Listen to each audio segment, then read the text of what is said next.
So in general, we're interested in how growth and shape is controlled in living organisms, and our particular focus is in crop plants. And in this new work, we've been studying stem cells and how they're controlled. And just like in our bodies, how stem cells control and produce all of the different cell types in our bodies, the stem cells in plants produce all the different types of cells in the leaves and the flowers and the roots.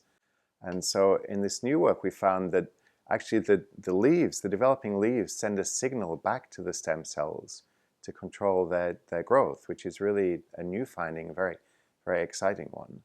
So it's a little bit complicated, but to give you an analogy, it's like, think about an architect designing a house. So they make the plans and they give the plans to a builder who then lays down the bricks to make the foundation and the walls. So imagine those bricks are sending a signal back to the architect to change the way the house should look based on the local environment. So we think what the leaves are doing to the stem cells in the plant is very analogous to that, in that they're sending these signals back to control their growth and development.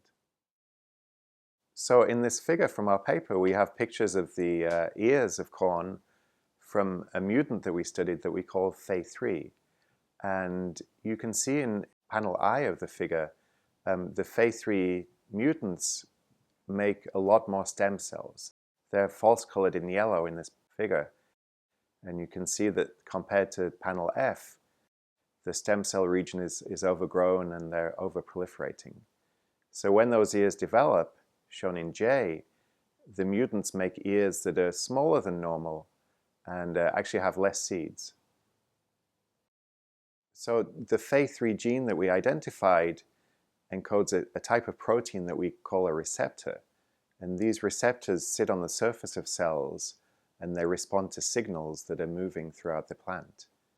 When we used or identified variants of these genes that we call weak alleles, we found that these alleles can increase the yield of maize in our fields by up to 50%. So we think that the Phe3 receptor is acting as a negative signal that acts like a brake, controlling the growth of stem cells.